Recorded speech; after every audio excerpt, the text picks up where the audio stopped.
Hi, and welcome back to the Mental Health Show on today's live on Farajat TV. It's been a long time, and today I'm going to share with you some of the lessons I have personally been learning throughout these 4 months I have taken off TV.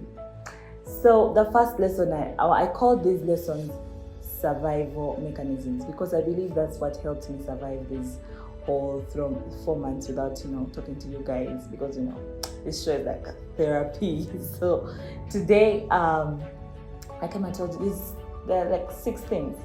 The first one is, what others think about me is none of my business. So when you're protecting your mental health and you start to think about, oh my God, how is this person thinking? I think they're thinking I'm fat. I think they're thinking this just doesn't look nice on me. Oh my God, I think they're thinking I'm not doing well.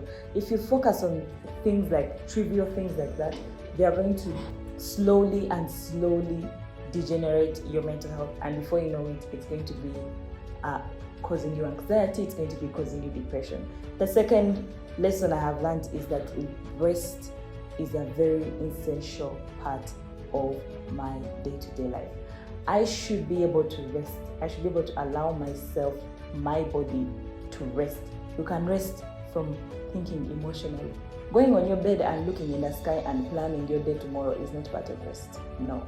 Going on your bed and thinking about all the problems you have is not rest. You need to allow your mind to be in a state of rest. And if the only time you rest is by sleeping, then make sure you increase your sleeping time, or you have correct sleeping time. Have 8 hours of sleep, because a well-rested mind is an effective mind. You need to be very effective in everything you do throughout the day. Another thing that I learned is, everybody I started with, not everybody that I started with at the beginning is going to go with me at the next level. Learn to understand that you're going to drop friends along the way.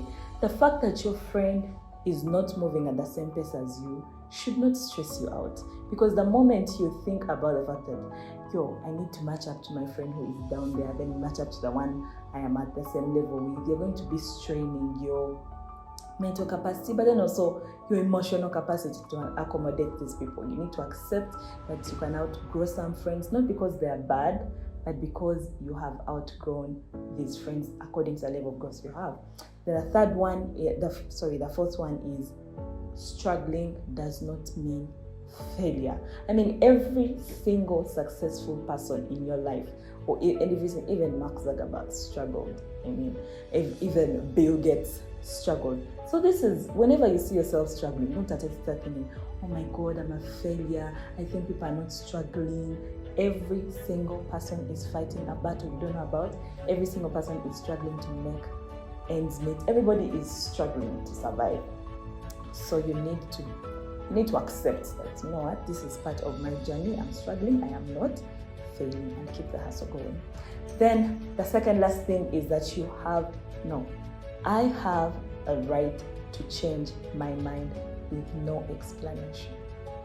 For example, if I have committed to go with you for a date, and I have to change, and I feel like I am not safe to go for this date, as long as I am not causing death, like you to die, then if I don't feel like I should explain to you, then I shouldn't explain to you. Like, hello, can we cancel this appointment? You don't need to put a because sometimes it's because I don't have the emotional or the social battery to go for this date. Or can I cancel this outing because maybe you're financially constrained? If this person you're sure is not going to give you the money to go for this outing, then you don't really need to explain to them, as long as you're not comfortable explaining to them. So you need to know that sometimes you need to say no or change your mind, and you don't have to explain to anybody. You don't owe anybody an explanation. Then the last one is, sometimes growth is realized in stillness. I know that sometimes we're surrounded by people who are, growing at a very, very fast pace.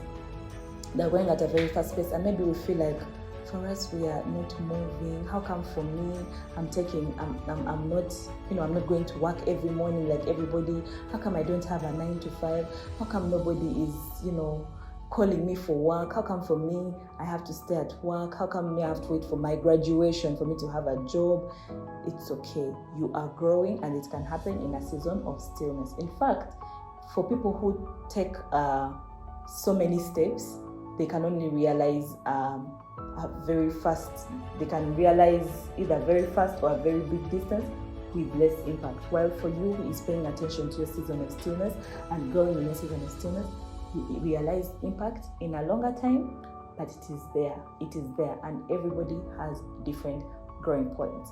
Otherwise, as it is the Mental Health Awareness Month, I urge all of you to be kind, and thank you so much for hearing me or listening to me share with you lessons about what I've been learning throughout this 4 months, and look forward to having you in the next show. Don't forget to subscribe, follow us on our social media platforms on Faraja Television. Bye-bye.